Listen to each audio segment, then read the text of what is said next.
Hey everyone, thanks for tuning in. If you're new here, consider subscribing. It really helps keep these stories coming. And while you're here, let me know in the comments where you're listening from. Now, sit back, relax, and let's get into the story. It started like any other late shift. My name's Hector Ramos. I've been a janitor at Hollow Creek High in Houston for going on 16 years. I've seen everything from fights to false alarms to flash floods. But nothing, not even the hurricane lockdown back in 2017, prepared me for what happened that Friday night. It was just after 8:30 p.m. The annual school talent show had just wrapped up in the auditorium, and parents were still trickling out through the front entrance, laughing, talking, herding their kids along. I was working the East Wing hallway, mopping up a spilled soda near room 204 when I heard the first buzz on my phone. I ignored it, figured it was an Amber Alert or maybe just some flash flood warning. Happens all the time in Harris County. But then it buzzed again, and again, and again. I wiped my hands on my shirt and finally checked it. Emergency alert shelter in place, order for Houston metro area. Stay indoors. Do not open doors to anyone. Avoid contact, official statement to follow. That was the message, red banner, all caps. Repeated across every emergency channel. I thought maybe it was a chemical spill or a prison break. You hear about that sometimes. Jail transfers gone wrong up near Huntsville. I stood in that hallway for a full minute, just holding my phone, frowning at it. Then the school's PA system clicked on. "Attention faculty and staff," came the voice of Mr. Landry, our assistant principal. Calm, but with that forced calmness you only hear when someone's trying to stop themselves from panicking. "We are initiating emergency lockdown procedures. All students and remaining staff, please proceed to the nearest secure room. Teachers, secure your doors. No one is to leave the building." That's when the kids started screaming. Not all of them, just a few. I could hear a group in the gym foyer shouting, running. Someone yelled, "It bit her! It bit her!" And that snapped me out of my daze. I dropped the mop and started moving toward the front, grabbing my ring of master keys from my belt. I'd been through enough lockdown drills to know protocol. Get everyone inside, lock the doors, shut off lights, and stay away from windows. But this wasn't a drill, and the difference was in the air.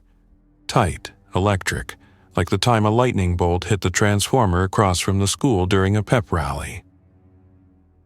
By the time I got to the auditorium, chaos had taken over. A few parents were still there, clutching their kids, eyes wide as they stared out the front glass doors. Outside, I saw silhouettes. People stumbling across the parking lot, erratic, like they were drunk or hurt. A girl was banging on the glass, her palms leaving red smears.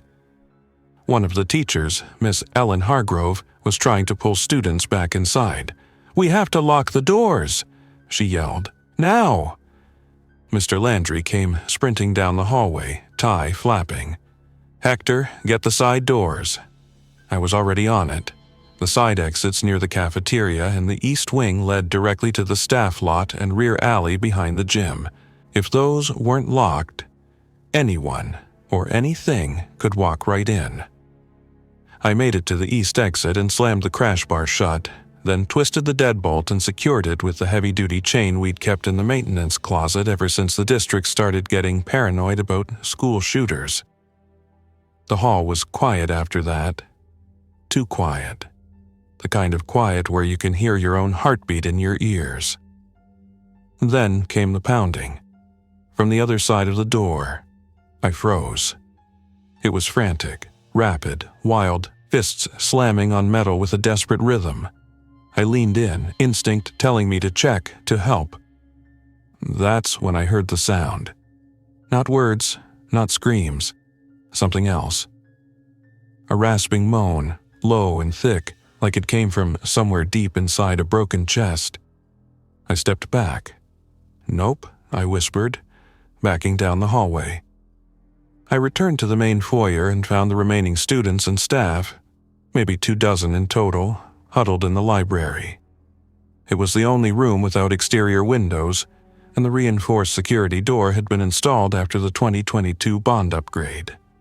Mr. Landry was organizing people inside while Miss Hargrove tended to a boy with a bloody arm, Matthew Lynn, one of the drama kids. He'd gotten scratched in the panic, she said. The skin looked torn like he'd run into glass or something worse. "Where's security?" I asked. "Officer Graves left after the show," Landry replied. "His shift ended at 8. Of course it did. School resource officers weren't paid overtime. "I think we should try to reach emergency services," I said. "Fire, police, someone." "We've been trying," Hargrove said, holding up her phone. "No signal, either jammed or the tower's down." A girl sobbed in the corner. The Wi-Fi had gone out minutes earlier, and everyone's data was shot. It was as if the entire outside world had blinked offline. Inside the library, we took stock. There were 14 students, 6 adults, 2 teachers, me, Landry, and Coach Decker, and no working radios. "We stay here," Landry said. "No one opens the door, no one leaves." For the first few hours, we just waited. The infected, or whatever they were, pounded against the locked entrance once or twice but didn't break through. Eventually, the sounds stopped. That was worse, somehow, the waiting, the silence, the not knowing. At some point around 1 a.m., someone started knocking. But not like before. It was slow, soft, almost normal. "Hey, let me in." It was a voice, a girl's, crying, calling for help. Half the room jumped up. A freshman named Kyle ran to the door, but I blocked him before he could undo the latch. "What if she's not sick?" he pleaded. "What if she's okay?" "What if she's not?" I said quietly. Mr. Landry stepped in. "We can't risk it." And that's when the real divide started. It wasn't the infected that turned on us first. It was us. A group of students, Kyle, Amanda, and 2 others, started arguing with Landry, saying we couldn't just leave people out there, that we had a moral obligation. "We're not animals," Amanda shouted. "We're not like them." "No," Landry said coldly, "we're not. That's why we survive." By morning, the group had split into 2 clear factions. Those who believed we had to preserve our safety no matter what, and those who wanted to save anyone they could. And the worst part? We hadn't even run out of supplies yet. That would come later. But the cracks were already forming. That morning, I sat beside the AV desk in the corner of the library, using a pair of rechargeable emergency lights and a busted Chromebook battery to rig up some form of low power for a USB fan. The air was getting stale, the temperature rising. I kept busy to distract myself from the look on Matthew's face. He was sweating, pale, and shaking. The cut on his arm had started to darken, a spreading bruise of purplish gray that crawled like mold beneath the surface of his skin. Every few minutes he'd twitch in his sleep, clenching his jaw or muttering under his breath. But nobody wanted to admit what we were all starting to suspect. Miss Hargrove stayed beside him through the night. She had been a biology teacher at Hollow Creek for 23 years and tried to rationalize the symptoms. Maybe shock, maybe infection from an unclean surface, maybe stress, maybe.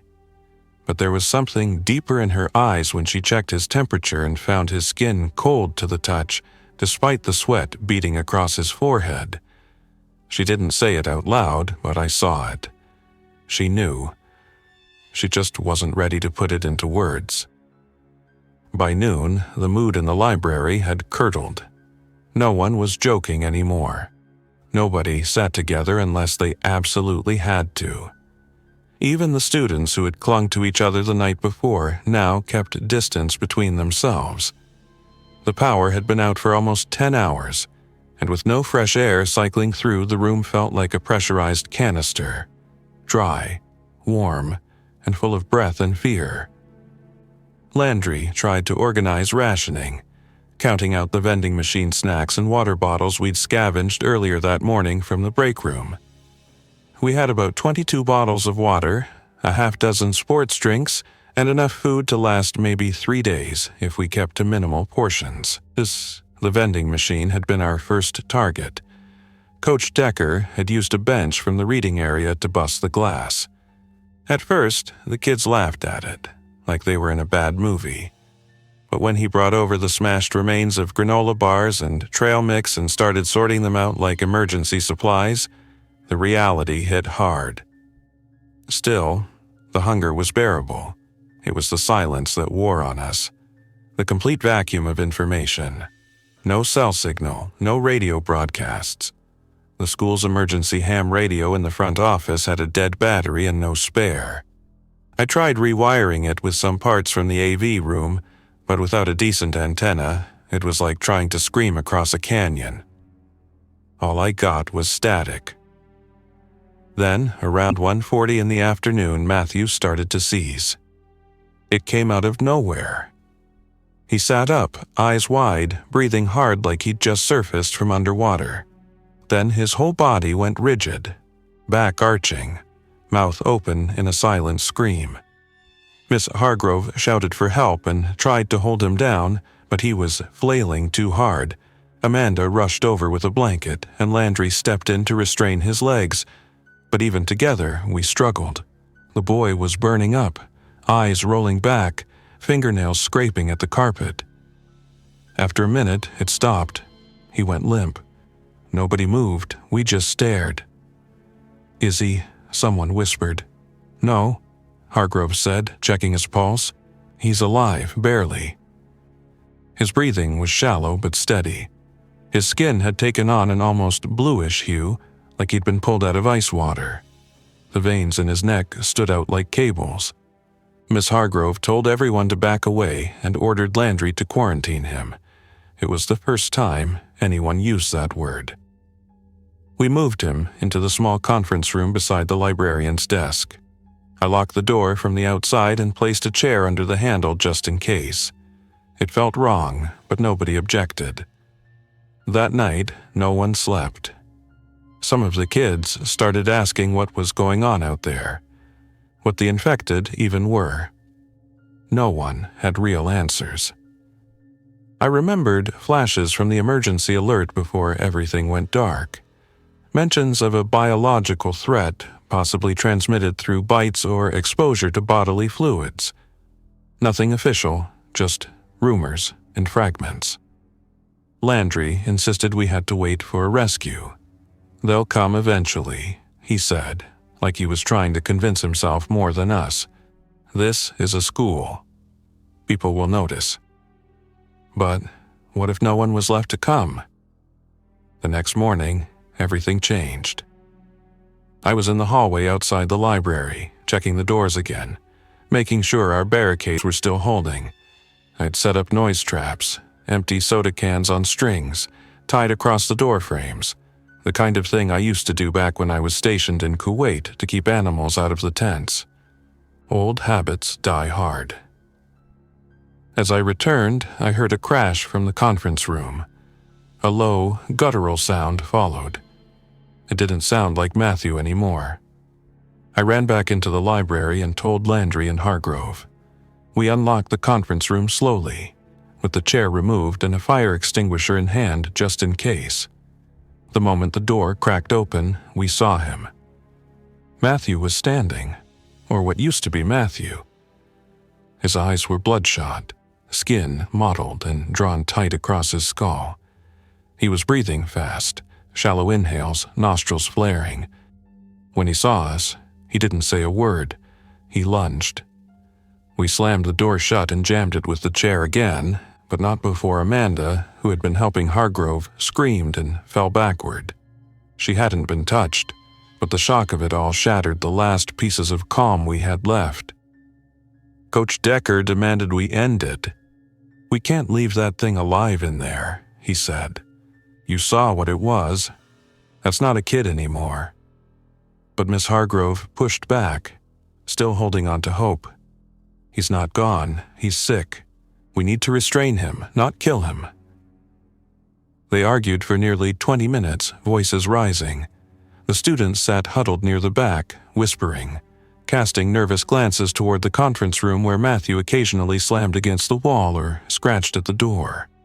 Every thud made someone jump. Eventually, Landry overruled her. He handed the fire extinguisher to Decker and said if Matthew broke through, we weren't taking chances. It wasn't a vote. It wasn't a discussion. It was a survival decision, and no one had the strength left to challenge it. At 3:17 p.m., the door splintered. He came out screaming, teeth bared, claws swinging. I'll never forget the sound, that inhuman snarl, deep and hungry and wrong. Decker charged first, swinging the extinguisher into Matthew's chest and knocking him into a row of shelves.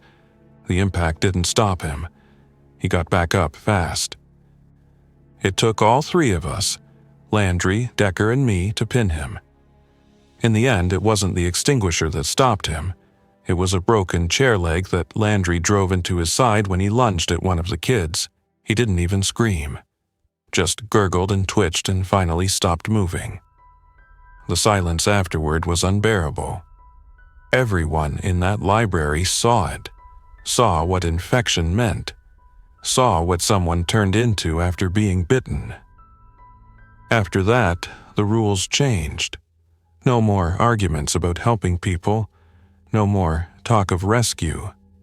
From that point forward, it was about keeping the infected out and watching each other closely. We burned Matthew's body in the teacher's lounge using textbooks, cleaning fluid, and a steel trash can. The smell lingered for hours. It seeped into the carpet, the walls, the ceiling tiles. That night, when the smoke settled and the tears dried, we voted on new protocols. Anyone showing symptoms would be isolated immediately. No exceptions. We drew up shifts for watch, assigned people to guard the exits. I took the first overnight with Decker. We sat in the hallway, backs to the lockers, with a crowbar in my hands and a broken bat in his. The emergency lights flickered above us, painting the hallway in dim orange. Every creak of the building made our grip tighten. "I used to think lockdown drills were stupid," Decker muttered. "Just a waste of time." "Yeah," I said. "Now I wish we'd done more of them." We didn't talk much after that. Somewhere outside, we heard another siren. Then nothing. Not even the moan of the infected anymore. Just the hollow, aching quiet of a world unraveling outside the walls of Hollow Creek High. That night passed in complete silence. Not a single sound came from beyond the boarded-up windows or barricaded doors. The infected, if they were still out there, had either moved on or gone still, lying in wait. In a way, that made it worse. The tension didn't lift, it compressed, like the calm before a storm. Everyone felt it. You could see it in the way people moved. Slower, eyes always watching the corners of rooms or the flicker of shadows under doors. It was a quiet that wasn't peaceful. It was the kind that builds pressure behind your eyes and makes every breath feel too loud.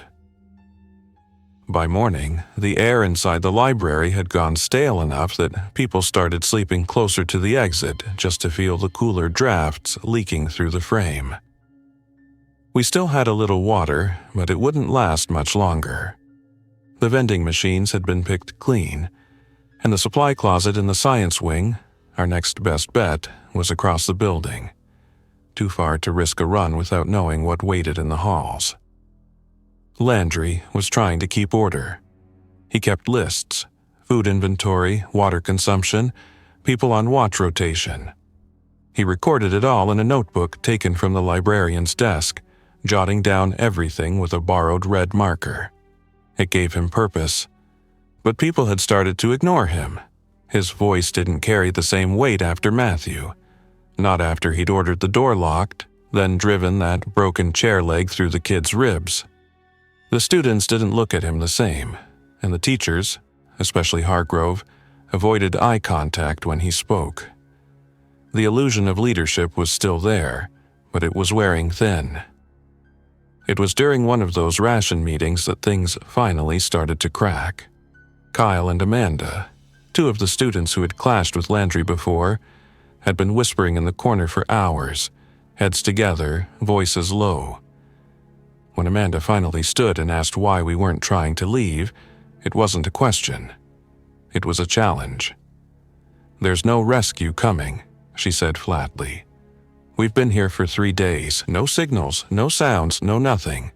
We're not waiting for help anymore. We're waiting to starve." "We're safe here," Landry replied without looking up. "We have water, walls, locks."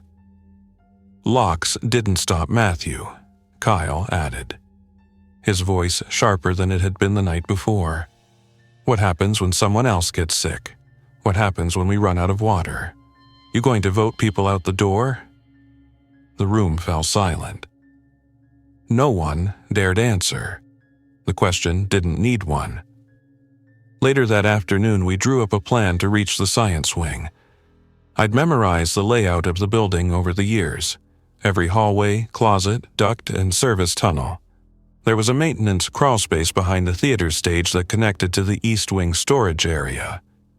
If we could get through it, we'd avoid the main halls entirely. We didn't know how many infected might be roaming the corridors, but the longer we stayed put, the more we risked running out of time. I led the team. Decker came with me, along with Kyle and an older student named Brianna, who had a background in track and didn't spook easily. We carried what tools we had: broken table legs, a utility wrench from the janitor's closet, and one of the heavier fire extinguishers. It wasn't much, but it was better than nothing. We moved fast, slipping through the rear doors of the library and into the dark backstage corridor behind the auditorium. The crawlspace hatch was hidden behind a rolling black curtain and opened into a narrow concrete shaft just wide enough to crawl through. It smelled like mildew and chemical residue.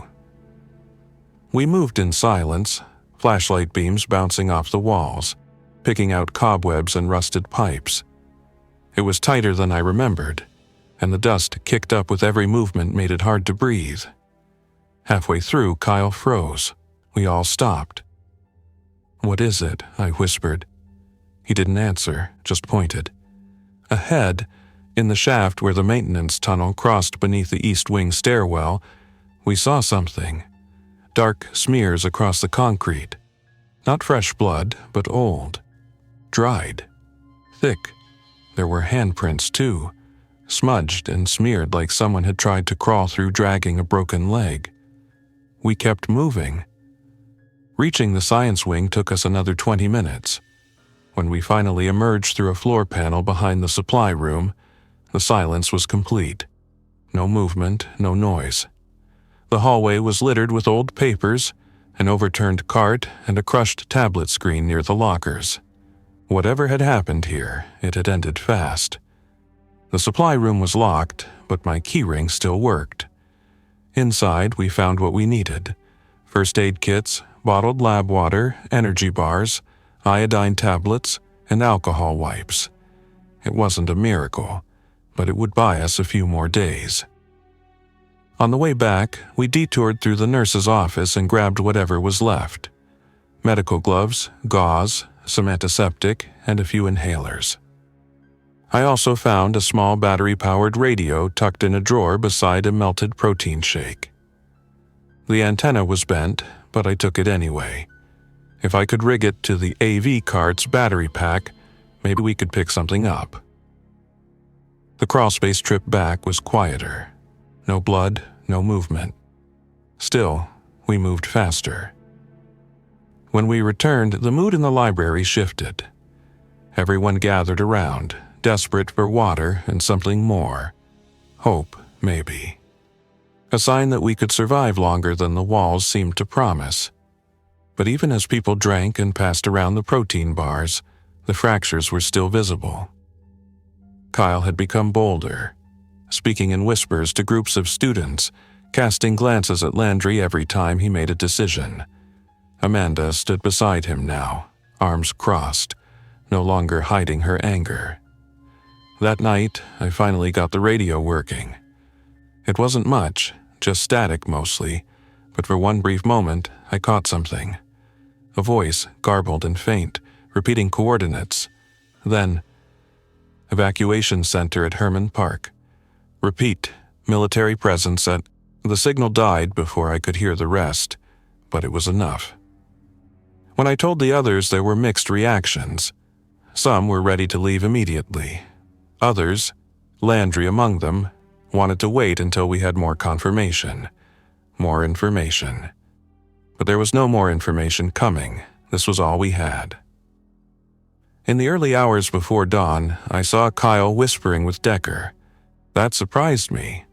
Decker had always sided with Landry before, but something had shifted. Maybe he was tired of being second in command to a man who'd clearly lost the group. Or maybe he'd simply lost faith that waiting would save us. The next morning, I woke up to shouting. Amanda had taken the keys to the exterior doors. Kyle had armed himself with the metal leg of a classroom chair. Decker stood by the door, holding the broken bat. They were leaving. We're going to Herman Park, Kyle said, loud enough for everyone to hear. If you want to survive, you come with us now. If you want to rot in here, be my guest. It wasn't a plea. It was a fracture-turned-rupture. 7 people followed them. 5 students and a substitute teacher named Callahan, who had said maybe 10 words in the past 3 days. Landry stood in their way, arms out, face red. Decker didn't even hesitate. He pushed him aside and walked through the library doors. I didn't go with them. Not because I thought they were wrong, but because I knew the city too well. Herman Park was open ground, no cover. And if the infected were still moving through downtown, that stretch of land would be the worst place to run to. Still, watching them disappear down the hallway with backpacks slung over their shoulders and makeshift weapons in hand, I couldn't help but wonder if they were right. That afternoon, the sky turned yellow with the haze of distant fires. The smell of smoke crept through the vents, and the air inside felt thinner than ever. We were down to half our group. The ones who stayed behind sat in silence, no longer believing that safety was enough. I spent most of that day in the back corner of the library, tinkering with the radio and pretending I wasn't counting hours. The evacuation signal I'd heard haunted me. Repeating coordinates, mention of military units. If it was real, and not some fluke from a long-dead repeater tower, it meant there were still people out there, survivors, a chain of command, somewhere we could go, but I couldn't bring myself to tell the others I hadn't heard it again since. I kept pretending to scan, twisting the knobs, adjusting the makeshift antenna I'd rigged from an old metal bookend and copper wire, hoping that even a second of real broadcast would come through. But all I ever got was static. It filled the empty space like fog, a noise that meant nothing but still felt like something. We rationed the rest of the water, then started boiling what we could from the fire sprinklers, catching the runoff in an old glass aquarium from the biology room. It tasted like rust and plastic, but it didn't kill us, and that was the only standard we had left. The air had grown hot and heavy, and tempers followed. Landry was becoming increasingly unpredictable. He paced more, slept less, scribbled constantly in his notebook like he was still conducting classes in his head. He talked to himself under his breath, phrases like containment integrity and decision architecture that made sense in meetings but not in this world. No one challenged him anymore. Not out of respect, out of discomfort. The man had crossed some kind of line, and we all knew it. Miss Hargrove did her best to keep what was left of us grounded. She started a routine, morning checks on everyone's health, group inventory once a day, lights out at sunset. She never spoke about Matthew anymore, never used his name, but I noticed her look linger a little longer on any bruise, any scratch, any cough. We all did it. We just didn't admit it. On the fourth night after Kyle's group left, something changed. I was doing a walkthrough of the western corridor near the social studies classrooms, checking our makeshift traps and relocking a door where the latch had started to slip. The halls were quiet, except for the hum of wind against the glass and the dry creak of the ceiling tiles warping under Houston's heat. I was heading back when I smelled something new. Not fire, not mildew. This was sharp, metallic. I followed it instinctively, down the short hallway past room 116, and that's where I saw it. The rear stairwell door was open. Just slightly, maybe half an inch, but it was enough. The chains we'd used to seal it had been cut, not broken. Not torn away in panic, cut. Cleanly, with something sharp. Something deliberate. I froze. This was one of the doors Kyle's group had passed through on their way out. They'd promised they would reseal everything behind them. Amanda had even looked me in the eye before they left, swearing they wouldn't compromise the school's safety. But this wasn't forgetfulness. This wasn't accidental. Someone had opened this door after they left, and they hadn't sealed it again. I backed away slowly, not daring to breathe too loudly, listening with everything I had. No footsteps, no growls, no breathing. But that smell, that coppery smell, was stronger now. I could feel it in the back of my throat. I resealed the door with an emergency cable lock from the janitor's kit, then backed into a classroom, locked the door behind me, and waited for 10 minutes before I moved again. I had to be sure I wasn't being followed, that nothing had made it inside. When I returned to the library, I pulled Hargrove aside and told her what I'd found. She didn't panic, just nodded slowly and asked how many of our remaining exits were still secure. I gave her the honest answer. We didn't know anymore, and that meant the illusion of safety was over. The next morning, we found Landry gone. His bedding had been left neatly in the corner beside the librarian's desk, folded with military precision. His notebook was still there, lying open to a half-finished inventory entry. No blood, no note, just gone.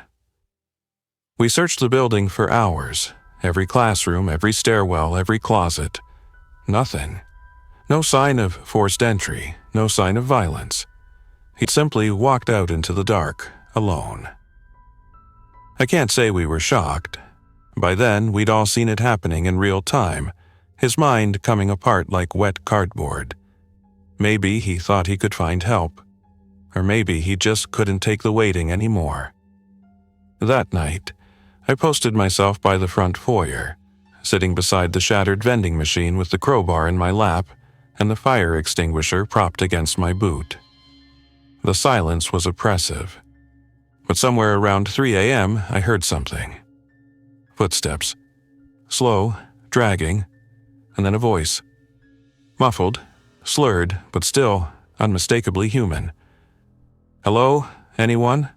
I stood up fast, heart pounding. I kept the lights off and crouched near the entryway watching. Someone was outside. I moved to the narrow vertical window beside the main doors and squinted through the glass. A figure stood just beyond the entrance, shoulders slumped, clothes torn and soaked through. I couldn't see their face clearly, but they were human. Alive. Or at least not moving like the infected. I tapped lightly on the glass.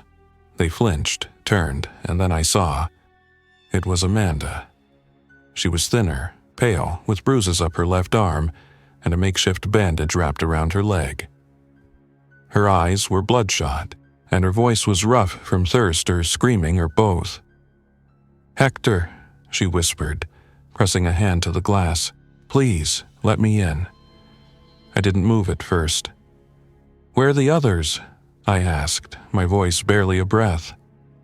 She hesitated, looked behind her into the dark. "They're gone," she said.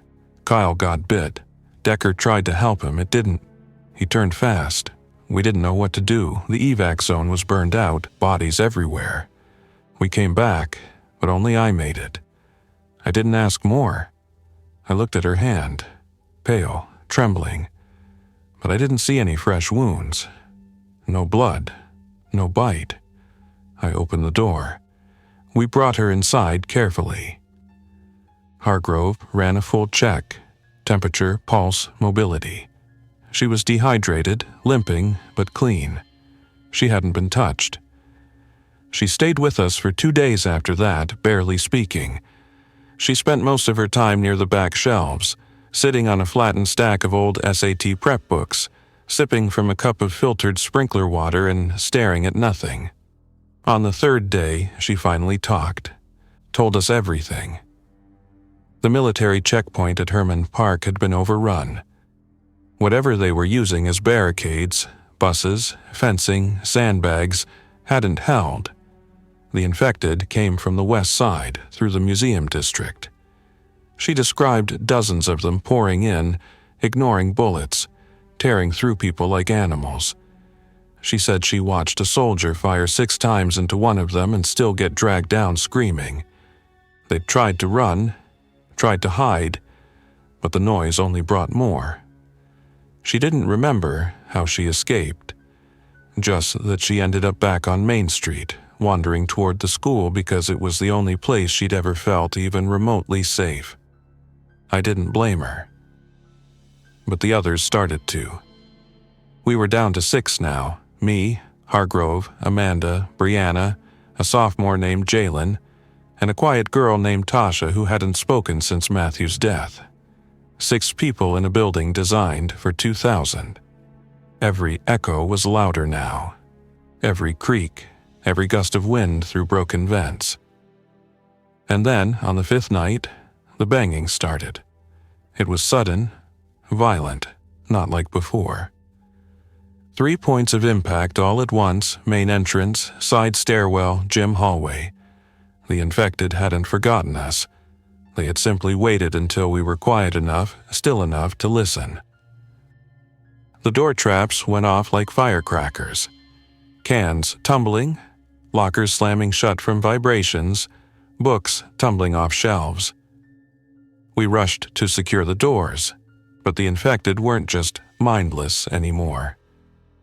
They tested the weak spots, hammered where the glass was cracked, pushed where the hinges had loosened. They were learning. Hargrove gave the order. We had to move.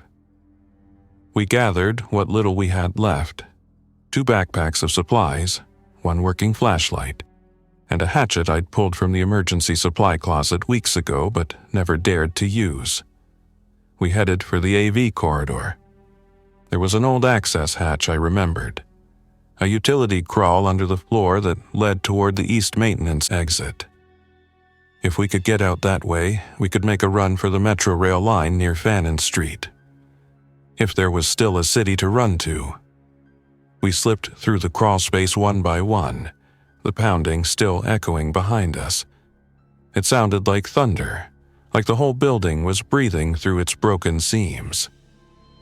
We emerged into the eastern lot just as the sun began to rise, light filtering through a veil of black smoke and distant sirens. Houston was still burning, still fighting, but it was out there, open. We moved as fast as we could. I looked back once, just once, at the red brick walls of Hollow Creek High, a building built for children and lessons, not siege warfare, and I realized something. It wasn't the infected that had broken us. It was what we had to become to survive them. As we crossed into the empty street, shadows trailing behind us and smoke curling above the rooftops, I knew there were no more doors to keep shut. Only the ones we chose to open. And whatever waited on the other side. A building built for children and lessons, not siege warfare. and I realized something. It wasn't the infected that had broken us. It was what we had to become to survive them. As we crossed into the empty street, shadows trailing behind us and smoke curling above the rooftops, I knew there were no more doors to keep shut. Only the ones we chose to open, and whatever waited on the other side. Thanks for listening. If you enjoyed this story, don't forget to like and subscribe. Your support keeps these creepypastas coming. Until next time, stay alert, stay safe, and never ignore the feeling that something is watching.